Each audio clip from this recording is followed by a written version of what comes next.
cabbage juice, and I kind of wanted to see what it does. Are y'all down for that? Yeah. Y'all are pretty down. So, alrighty, let's see what happens when we add different solutions to this liquid. But before we begin, gotta be safe. Safety first, always. Let's toss on some safety goggles. Okie dokie. What do y'all think's gonna happen when I add this clear solution to this purple red cabbage juice? It's gonna get watery. That's a pretty good guess. I mean, we're adding more liquid to it, so it might become more dilute. Anyone else? No? Alrighty, let's get a countdown. 3, 2, 1. Whoa, Nelly. Can you see it? What happened? It's kind of pink. Got a little bit lighter. Turned kind of pink, turned a little bit lighter. Kind of hold up to the light. And if we can compare the two, this one's definitely looking a little more red than this one. So that's pretty cool. Let's do it again. What do you think is going to happen when I add this other clear solution to this one? The same thing will happen? That's a pretty good guess. I mean, adding another clear solution to it, might as well do the same thing, right? All right, another countdown. Let's do this. 3, 2, 1. Whoa, Nelly, this one's a little more noticeable. What happened here? It's blue. Yes, it is a very beautiful blue color. So today we are going to be discussing solutions and how they kind of change. So I think I'm going to turn it over to Lauren. While Alan's passing out some materials, let's go over what just happened here. Why did one beaker change one color and the other changed another? Chemical reaction took place. Correct, a chemical reaction took place. Now, Alan is passing out this worksheet, which is the pH scale. There was a chemical reaction. The pH of the cabbage juice changed when each solution was added. The color change was caused because cabbage juice is known as an indicator.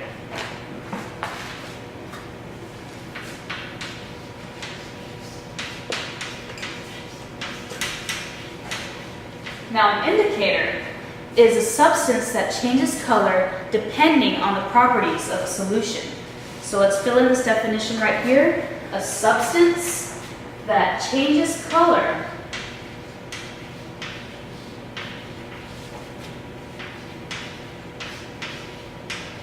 depending on the properties of a solution. Now, we can use this color change to indicate a certain property of a solution. Notice that the P is lowercase and the H is uppercase. That's how we always write pH. pH is a measure of how basic or acidic a solution is. So let's fill that out on our vocabulary sheet. pH is a measure of how acidic or basic a solution is. What does pH measure again? How acidic or basic a solution is. Correct. pH is a measure of how acidic or basic it is. Scientists need to know the pH of solutions in order to figure out whether or not they are dangerous. Changes in pH can be dangerous. For example, in the environment, we use pH as an indicator of pollution. Even doctors run tests on the pH of blood to see if it's more acidic than normal, which can cause a lot of health problems if it is. How many of you like to swim or have ever been swimming? Ooh, yes, me. Well, everyone likes to swim, right? It can be a lot of fun. Well, pH is very important for swimming too. We have to check the pH of swimming pools on a regular basis. If not, your eyes may start to burn when you get in the pool, and we don't want that, right? No, we don't. We want to have fun in the pool, so that's why we have to keep track of the pH. Now, looking at your worksheet, what is at the bottom of the pH scale? 0. Correct. And what's at the top? 14. What about the middle? What's exactly in the middle? 7. 7. Correct. Now, acidic solutions are said to be pH values of 0 and 6.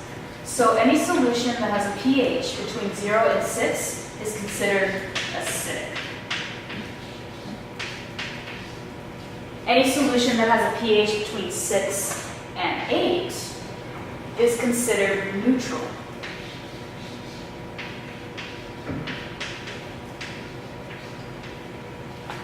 And any solution that has a pH between 8 and 14, we call those solutions basic. So now I have a question of the day that I want you guys to answer. At what pH does milk curdle? Before we do anything, I need to go over some important safety instructions with you. We're going to read these together. So the first one, I need someone, can you read number 1 for me, please? Wear goggles at all times. Correct, we need to wear goggles at all times. 2, can you please read number 2 for me? Do not taste, touch, or smell the substances. Correct. Some of the substances we're going to be using are ammonia, vinegar, and lemon juice, and they're known to irritate eyes. Ammonia can even irritate skin. So please practice safety and don't taste, touch, or smell these things. Number 3. Wash hands after the experiment. Correct. Be sure to wash your hands after the experiment and use hand soap. What did we say the pH was hand soap again? 10. 10, correct. So we're going to use hand soap to wash our hands because we don't want any of the stuff to stick if it spills or anything. Also, regarding spills, what's our 4th instruction? Notify teacher of spills immediately. Correct. Please don't hesitate to tell us if a spill has occurred. We need to make sure to keep the classroom safe and clean it up before anyone gets hurt. Now, Alan is going to go ahead and pass around the goggles. Goggles are very important for our experiment today. You must wear your goggles at all times. If I see you without your goggles on, you're going to lose your privilege to participate in this experiment, and you're going to have to sit out. You don't want to sit out, right? You want to have fun. So please be sure to wear your goggles to keep safety. We're also going to be handing out paper towels so that if anything happens, we can clean that up. And also, we're going to pass out some job cards. We're going to make sure that everyone at your table gets a different job card. We're going to use these to do the experiments in our after-school club. If you don't get a card that you don't want, don't worry about it. The next week, you may get a different one that you want. Everyone will have a chance to do a different job. Now, if you have a yellow card, raise your hand. You are the time and safety manager. It's your job to make sure that everyone follows the safety instructions and make sure that you stay on task. If you have an orange card, raise your hand. Can you see the orange cards? All right, you are the materials manager and technician. Your job is to gather and return all materials that you use and make sure that everyone uses the materials for what they're supposed to be used for and not as toys. As we said before, we gotta keep safe. If you have one of these lime green cards, raise your hand. All right, you guys are the recorder and the reporter. It's your job to record all the data you collect for this experiment, and report your group's findings to the class. Lastly, our blue cards. Who has a blue card? Your job, you guys are the principal investigator. Your job is to make sure everyone is involved and has a turn, and that you complete all parts of the activity. All right, I've got a mystery solution here, and I need you guys to help me figure out what we're testing. Now, how do you think we can test the mystery solution's pH? Cabbage juice. All right, yeah, we used the cabbage juice earlier, and the cabbage juice showed us the difference in pHs from the chemical reaction. But cabbage juice only changes color when an acidic or basic solution is added to it. When we want to know the exact pH of the solution, whether it's 0, 14, or 7, or anything in between, we can use pH indicator strips. So Alan's going to pass out these pH indicator strips to all of you, and let me show you how they're used. To test the solution's pH, you need to dip a pH indicator strip all the way into the solution. As you can see, there's 4 little squares on it, and you make sure that it is completely immersed in the solution. So we have our mystery solution, and make sure to dip your pH strip completely in and hold it in there for 5 seconds. 1, 2, 3, 4, 5. Then you take it out, and you're going to use a key, and that's provided with your strips to figure out what the pH of the solution is. You're going to hold up your strip to this key and see what numbers it matches up to, which colors it looks most like.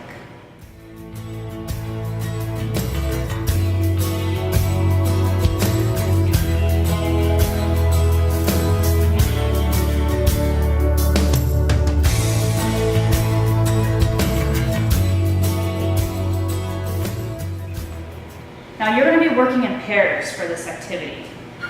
And once you've identified the pH of the mystery solution, you need to write your results up on the board. So we're going to go ahead and pass out the mystery solution to everyone, and everyone can work in pairs and use their pH strips to test it. All right, excellent job measuring the pH of the mystery solution. The mystery solution is actually water. You get straight from the sink. It's just basic water. Water is an example of a neutral solution. So we can write that down on our worksheet, that water is a neutral solution. Now, Alan's going to go around and pass out a rack with 4 test tube solutions. We need to identify the pH of these solutions. We have 4 solutions here. We have vinegar, we have ammonia, baking soda, and lemon juice. You're going to need to test the pH of all of these solutions using your pH strips. Now you're going to also work with your group of 4, and you'll work in pairs during this experiment just as you did before. But also, once you've found all the pH of the solutions, you're going to share your results with the rest of the table. All right, everyone, let's fill this in on our pH scale. What pH did you find for vinegar? What did you find out vinegar was? 3. 3, it's around 2 or 3, right? So we're going ahead and write that down, that vinegar is around 2 or 3. What about ammonia? What did we find out ammonia was? Like 11, 12. 11 or 12? All right, so we'll write down ammonia on our pH scale. What about baking soda? 10. 10. Yeah, everyone got 10s. All right, we'll go ahead and write baking soda as 10. And last but not least, lemon juice. What did you find as the pH of lemon juice? Like 1 or 2. 1 or 2, right? It's very acidic, so we're going to write that down for lemon juice. Now, remember the test tube of milk I passed around? Yes. What are we trying to solve? What pH is milk curdle? Correct. Our question of the day was at what pH does milk curdle? Now, when milk curdles, you should be able to see it stick to the side of the test tube, correct? What were the things we identified of milk? How did it look when it was curdled? Clumpy. Clumpy? Sticky. Sticky? All right, it didn't look like normal milk. Now, remember, I have these test tubes up here for comparison.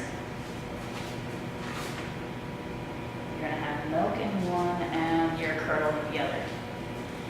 Now, in pairs, you'll perform an experiment to test and reach a conclusion regarding the pH of the milk and see at what pH does milk curdle. Before you begin, you need to write a detailed procedure of the steps you plan to take to answer the question. Alan's going to go ahead and pass out these experimental design worksheets. Now, we need to be sure to use proper scientific terminology. For example, these are called pipettes. Some people like to call them droppers, but the proper name for these are pipettes. So you're going to go through, and our problem is at what pH does milk curdle, and you're going to think of an hypothesis. What do you think the pH is going to be? Write down a guess of what you think the pH is that milk curdles. You're also going to write down the materials. What will you use for this experiment? What type of materials are we going to be needing? And also, we have a procedure. What is a procedure? The steps you'll take to complete something. Correct. The procedure is detailed, and it's all the steps you're going to be using for your experiment. Now, once you have a detailed procedure, raise your hand and we're going to check it before giving you the materials you'll need. You must also have your data table ready. Now, what does your group need to write before you get any milk? Materials needed, procedure, and have our data table ready. Correct. We need your sheet prepared. You gotta make sure everything's planned out before you proceed with your experiment. We're gonna pass out another worksheet that says what to think about when you're writing your experiment. So you can read over that and see what you'll need for this experiment.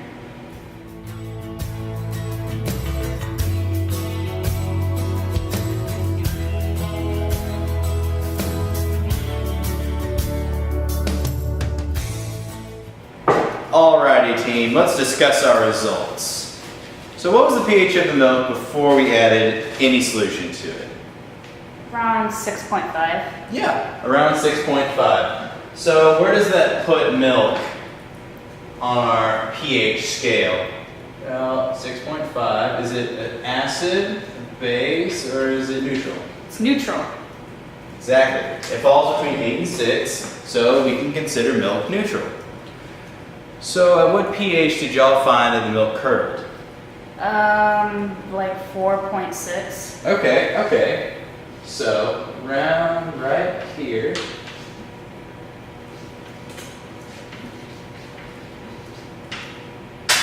.6 milk curdled. So is that within the acidic or basic range?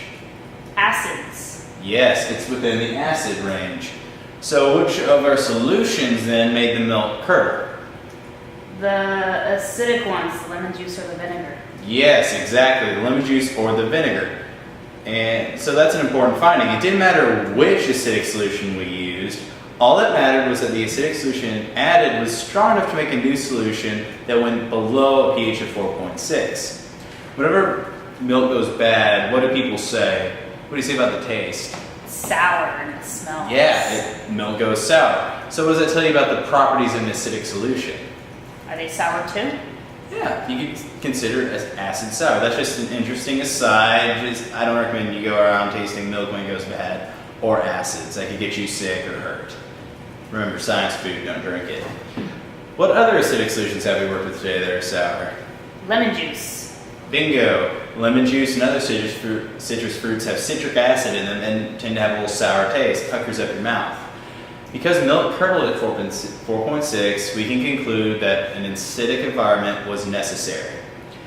Once you found the milk curdled, did you stop or did you continue testing the other solutions? Well, I mean, we already found our answer, so we don't have to continue, right? Well, why might it be important to continue even though you already found an answer? Well, maybe we were wrong the first time. Yeah, you could have been wrong, or maybe there's other results you can get, like maybe basic solutions could make the milk curdle. We don't know. As scientists, it's important to continue collecting data even if you found what you're looking for, so you have more data, you can draw broader conclusions from your experiment. Alright, so let's just continue our discussion about spoiled milk real quick like. Within milk, there are many proteins, as well as lactic acid. Over time, lactic acid builds up and the pH begins to change until the proteins lose their shape and clump on together, giving the clumpy like stuff we see in curdled milk. So, what observations can you make about these two bags of straws that represent milk?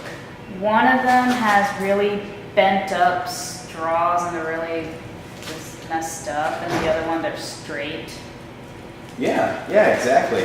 So, with this bent straws are clumped up and the other straws are lying flat. So which bag models how the proteins in the milk look before we added lemon juice or vinegar? The laying down the straight ones because it looks smooth like the milk. Yeah, so when we try and pull one out,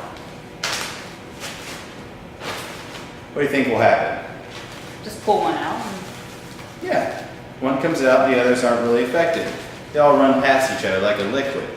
So when it went bad, it looks like this. So if the unclumped proteins pull out easily and don't really pull out any others, what do you think the clumped up bag is going to do? They're going to come out all together. They're sticking together. Let's try that.